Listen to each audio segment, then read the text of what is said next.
you ready to see me make a HA-300? Let's go. Hey guys, it's model making time and we're back, and today we're producing the HA-300 in 1/72 scale. This is an ANA models kit, and if you want to see the history of the aircraft itself, then please look at part 1 of this video. That'll give you a full history of this really interesting aircraft. Decided to split my projects up into part 1 and 2 purely because I want to get weekly uploads out for you guys, but also because they were getting like 40 minutes long and I figured this is probably easier for you guys to consume. We had a look at the history of the model kit, so let's just dive in. Let's have a look inside the box and see what we get inside the ANA models HA-300 in 1/72 scale. This is the HA-300 by ANA models. What a beautiful little piece of box art as well. The instructions are relatively clear with all the parts labelled on the front. You get this cool little sheet which shows you how to do the markings if you choose to do one of the ones inside the box. It gives you 2 sort of versions. One is one of the actual flight ones, I think, and then the other one is from the museum as it stands today. The instructions are really clear and thorough and go through each step, showing you exactly what you need to do. There's nothing where it's just like put everything together as you sometimes get from some manufacturers. I actually like the instructions. They're not my favourite. I still think Italeri probably my favourite instruction producers, but no, it's not bad by any means. Now, the parts themselves, there are 3 sprues included in this, and then you have the transparent piece as well, and you also have a photo etch section too, so quite a lot. The details on this are really, really nice. They're not too deep, so they do fit in well with the scale, but they're enough that when you paint them up, they're not going to be fully hidden either. So I really like how the sprues are laid out as well. There's not numbers, so you do have to use the front reference sheet on the instructions that we mentioned earlier to find out which parts are which, but everything is moulded extremely well. There's nothing that I was too scared of breaking either, everything was quite solid. The 2 fuselage parts look fantastic. This is the top and bottom layout, so it's not one you have to pit in half the other way as you quite often do. So you just merge the top and the bottom and you have to fit all the other bits inside as well. But yeah, the detailing on this again looks absolutely fantastic. Really happy with how the panels look on this. It's a really lovely kit, genuinely. So this was a mask that obviously I'm not going to use, so I can't really comment on its use. Photo etch is prominent in this kit.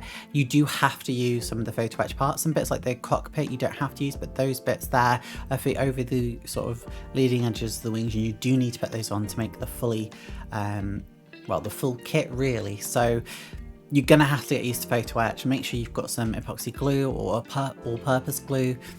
Now the transparencies come in 2 parts. You get a complete cockpit and then a sectional one. The sectional one so you can make it as an open variant, which guys, I'm actually going to do on this one. But yeah, they look great, honestly. They're fully clear, the details on them are really nice, so I mean probably an 8 out of 10. I wouldn't say they're absolutely perfect, but they're definitely approaching that mark, maybe even a 9 out of 10. They're definitely some of the best transparencies I've seen to date. Yeah, just look at them, they look great. Just trying to let you see the details on there because they're not super easy to see because they're just so clear. The decals are pretty damn good in this kit, to be perfectly honest. You get, as I say, enough to make both of the markings, depending on which one you want to make. There's Arabic script on there as well, because one of the versions has Arabic on the tail. There's Egyptian flags present, along with the Egyptian roundels, which are really well printed. Egyptian roundels do have quite a lot of detail to them, so I'm really happy that they look so good in this kit. And all the colours look really vibrant. The black isn't quite as black as I would like though. I know that probably sounds a bit silly, but yeah. So this is all the kit all together. Not too much to do, but very high quality, well presented kit. And well, I'm excited to get into it. Okay, that was it inside the box. So now it's time to get into the construction of this kit. And you're going to see that I didn't do this in standard colours. I decided I was going to go off script for this one and do something that I thought would look really, really cool if this aircraft was on in production. But I won't say too much now. Let's go and have a look at the construction and I'll be back with you in a moment. Welcome to the HA-300 from ANA Models. We're getting into the building. So I'm going to lay a couple of things out first of all, just whilst I'm cutting out some of the parts So as I mentioned in the unboxing, the parts are all listed on the front of the instruction sheet. It lists what each sprue is, and then it lists the part numbers on it as well, and you have to use that to sort of reference it in the actual construction of the kit. And it's not the first time I've seen this. I've seen this on lots of different kits before. I think KP also do this, and a few other manufacturers as well, particularly smaller manufacturers. It's I imagine, a cost-saving measure. It'll also probably save space and resources as well, because you're not having to print out a number that ultimately never gets used with sprue. So I'm not massively opposed to it, but just bear it in mind. Once you cut out a lot of parts, it can be quite hard to see what what part is which. There were a couple of times where I had to think, oh, which bit do I need to do? Now you can see that I've glued in the engine part on the bottom of the fuselage. Say the fuselages do top to bottom rather than side to side, which I think is probably the more common way of doing it. So this is different to that, and that's absolutely fine. It's not the first time, again, I've done top to bottom either. And you have to put in a lot of sections, like the undercarriage and the engine into the bottom bit as well. So it also means it's really easy to put in all the weights, because you just pop them in the bottom and you get a lot of room for it. You're not having to sort of merge them together afterwards. There are a lot of advantages for it, to be perfectly honest. Now, in terms of the cockpit, you can see I've been assembling the seat there. Now the seat comes in a couple of parts, and on top of that you have photo etch sections as well. The photo etch sections are really well detailed and do add a lot to the kit. They add a lot of depth, which can otherwise be missing. Quite often I find that if you don't use photo etch, you can end up with cockpits that look quite bare, and I think I sort of avoid it with this one, but I don't use all the photo etch. Now, there are a couple of bits, particularly sort of to the forward end of the cockpit, that I didn't really feel I'd get any benefit from putting in. To be perfectly honest, even the sort of the cockpit instrument panel, I didn't feel would be worth having photo etch. Yes, it would have added a lot more depth. Yes, it would have been more detailed, but you ultimately get a plastic one in there anyway. And this kit is small. This is like a supersonic version of a Nat or a MiG-21, like hybrid. It's a really weird size for like a jet fighter, for anyone who's built like more modern ones. But, you know, it means that the cockpit is quite small. There's not really a massive amount of detail in there. It's old school instrument panels as well. So I ultimately decided not to use the photo etch parts fully for that. You can see me getting some weights here as well. So the weights I put in after I put in the cockpit itself, which just sits into the bottom of the canopy, the fuselage itself. And I think they're Fishman weights. I actually bought these, but I've got sent some as well from a viewer. And thank God, because you use a lot of these if you're building a lot of models, and it's nice having all the smaller weights, because on a kit like this, it's quite small itself. You don't need a lot of weights, but you want to make sure you get the right amount of weight so it doesn't end up as a tail setter. And I was quite lucky that I sort of got the right amount in there. Most instructions, I think these ones gave you an approximate amount of weight to put in there as well. It's normally around 5 grams for most smaller kits in 1/72 scale anyway, so it's quite easy to even guess if it didn't say. I just can't really remember in the instructions, if I'm honest, and I don't have them at the time of recording. So you can see I've put the cockpit sections together, the fuselage sections together, and the cockpit is fully assembled at this point. So the cockpit is painted. We're not really going to be doing a lot more to it at this point. So we're doing the air intakes here, and we've also got the wings and the tail section to do as well. The wings are a lot easier to do than the tail section, because, you know, there's actually holes for them, whereas on the tail section you have to put in a photo etch part underneath where the tail fins would sit. So it's a bit more complicated than it would be for the actual wing section itself, but nothing too hard. I've got one wing in there and then another one in. You can see it's already starting to look a lot like a mini Mirage 2000. You can really see the influences of sort of European aviation in this kit. I mean, I know it's William Messerschmitt's first jet fighter, first jet supersonic fighter, I should say. Obviously not their first jet fighter, but it really does look like a Mirage to me. Like, hands down, looks like a Mirage 2000. Absolutely. So I'm putting on the photo etch part on the real section as well, and I'm trying to get the tail in. Now, I found with the glue that I used, and this is the glue, so it's not the kit, that my tail cap's sagging. And I used an all-purpose glue from Hobbycrafts, and I don't think it was really meant for doing this style of model making, but I did eventually get all bits on. But you can see I've had to leave it quite a long time. I had to angle it upwards because it kept sagging downwards, And I found this for both halves, and I don't think I got it all on footage, but I ended up having to play and rearrange the tail multiple times because it just kept sagging. It wasn't ideal. Again, not the kit's fault. It probably would be helpful if you didn't have to put the photo etch parts in, and they could have been molded with the canopy, with the fuselage, but I guess because of how you do the fuselage, that's probably why they opted to use the photo etch parts, and at the end of the day, it's what it is. I was surprised how little sanding I needed to do. I did do some filling in it and did do some sanding on top of that, but I was surprised just how little sanding you have to do to make this kit look amazing. You can see as well that I've put the sort of photo etch parts on the wings. Now, I couldn't get those fully straight. I probably could if I'd probably sanded, I think, the inside of them a bit more, because I found they didn't quite fit the shape or the curvature of the sort of the leading edge of the wing properly. In the end, I think I've got a little gap on mine. I just left it because I thought, hey, I know when I'm beat, I'm just going to let it be as it is. I probably should have used filler, filled it all in, sanded it, but I'll be honest, I was scared of the photo edge parts as well. The landing gear I was really impressed with. They sort of fit into a gap at the back of where the wheel bay is, and they just sort of sit straight. You don't have to do any faffing around, you don't have to mess around trying to make sure they're stable enough. Genuinely, this is some of the best landing gear I've ever put in any kit.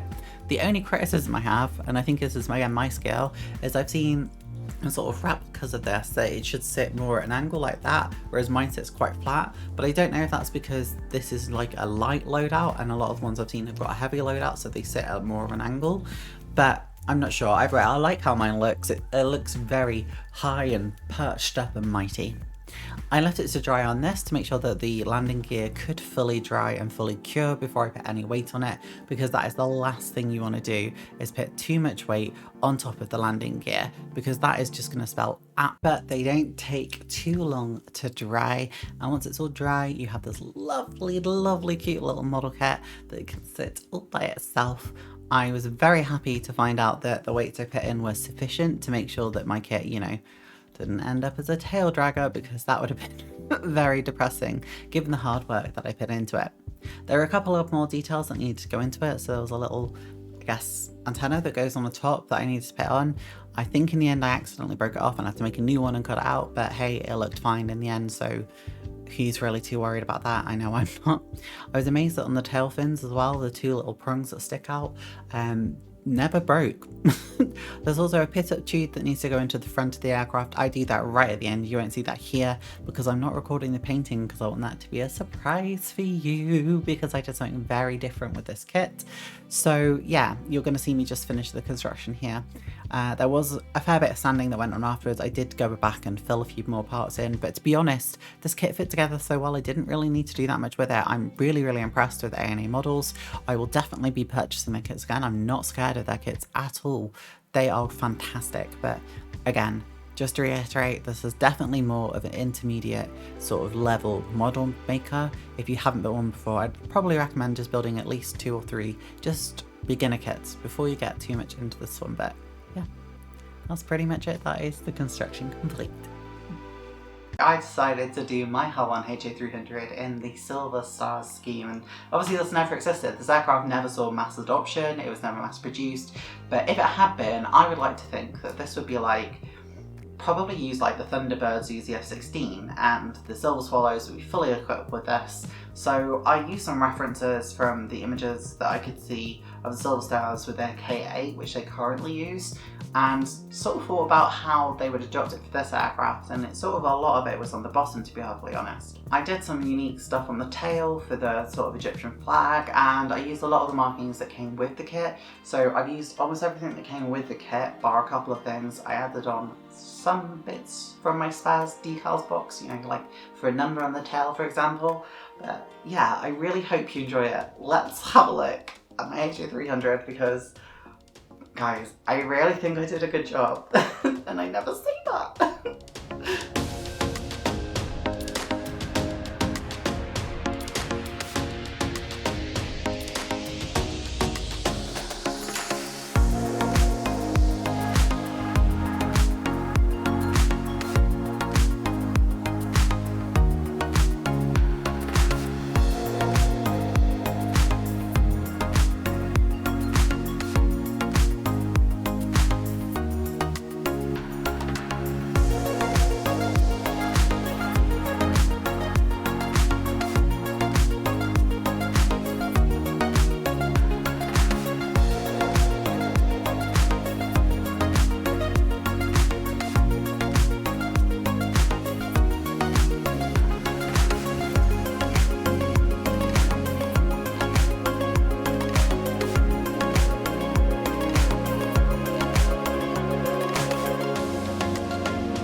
Okay, so I'm like absolutely thrilled with this. I really do think I did a good job. I messed up the cockpit, but I think overall what I did was make a really lovely representation of this massively underappreciated sort of moment in Egyptian aviation. I think I did quite good with the display work underneath, particularly because I 300 most of it. Yeah, I'm really proud of it. So let's just talk a couple of points, just between us friends. I broke the canopy that came with it. It comes with two. It comes with a closed one and an open one, and I rolled over the open one with my chair and I dropped it on the floor. So yeah, we had to go with open, but I'm glad I went with open because it allows you to see the cockpit, and the cockpit's really detailed. I did actually try on the cockpit for once. I know, guys, hold your breath. I never try it on the cockpits, but I thought I might as well try, and I don't think it looks too bad. It took me a while to get used to using glue that doesn't, meld everything together, and I was using an all-purpose glue that I got from Hobbycraft, which is like a UK hobby store, and it's not great glue, I'll be really honest with you. It's kind of, to be perfectly honest with you, at least for modelling, it'd be great for larger projects, but not for this. It's too gloopy and viscous. And to be honest, because I was making this sort of in a display scheme, I wasn't too worried about making it look 100% true to life, because I was going to be doing something I wanted to do with it anyway. The construction of the kit itself I really enjoyed. It felt really nice putting it together, and it was a lot simpler than I thought it would be. Considering this isn't from what I guess to me is more of a novice modeler with you as a large manufacturer, I was really surprised how well everything fit together. Yeah, there were a couple of gaps, but to be honest, I've seen gaps on sort of Hella and Ramble kits, and definitely on older Airfix kits, so this wasn't really anything of a surprise to me. There were a couple of bits that I wasn't so happy about. Putting the tail sections on, which you put on top of some sort of photo etch parts, I wasn't super thrilled with, and because of the glue I used, and this is the glue's fault, not the kit's fault, my tail sort of kept sagging. Over time it has solidified a lot more, but I really wish I'd just used an epoxy resin straight off to do it like Gorilla Glue, because what I've actually ended up with is a model kit that's not super well held together compared to what it should have been. I was really impressed with the landing gear of this kit though. It held together remarkably well, and I mean, this has been sat on my windowsill for quite some time now and it just looks great. So yeah, I'm really happy with that. I guess we have to do the traditional buy or fly. 100% buy this kit. It doesn't really matter where your interests lie in aviation. This is a really unique project and it's really fun for what if schemes. Obviously I've done mine in the fictional Silver Star scheme if the Egyptian display team had adopted this aircraft, but I mean, I could see you doing this in Egyptian schemes because obviously Egypt was the primary operator. You could do it in Spanish schemes because Spain, if they hadn't pulled out the project, who knows, this could have been the primary amount instead of Mirages and F-18s. I don't know, maybe Switzerland could have had the aircraft. Other sort of Arab nations maybe would have taken the aircraft. Who knows, this could have been a global aircraft. I mean, the reality is it probably wouldn't have been because the Marut wasn't, but it's fun to look at these things in what if projects. This project was one that had a bit of involved in it because this has photo etch parts that you sort of really did have to use, and if you didn't use them, the aircraft would look incomplete. So that was something I was quite nervous about. It didn't really have any resin, which, thank God, but it did end up meaning that I was less afraid of trying a resin project that I may or may not have done now. So it was definitely an interesting project for me to take on. I'm really glad I did it. I'm also really glad I did it as a what if scheme as well, because it's much more interesting, in my opinion, than just doing sort of one that's in display in a museum now, or one that was sort of one of the initial prototype aircraft. So I'm really glad that I did what I did. Well, I hope you've enjoyed this as much as I have. Please let me know in the comments whether you like the sort of two-part video system. I'm sort of thinking it's probably better, particularly to help with the sort of YouTube algorithm and make sure I'm getting up weekly uploads, but you'll have to let me know whether or not you like that. If you like what you've seen here today, make sure you hit subscribe and drop me a like as well, it really does help me out. Also, if you want to support my projects, head over to Ko-fi, the link is in the description, and you can support me by one-off donations or through monthly donations as well. Again, it really helps fund my projects. Thank you so much for being here. As usual, it's always a pleasure. Let me know below what you think of my aircraft and what you're currently working on as well. Bye! Thanks for watching the video, I really appreciate it. Hit the subscribe button and notification bell to be notified of every new video on Mondays. You'll also be able to see me stream live on YouTube. Thanks again, I really appreciate it. Have fun modelling!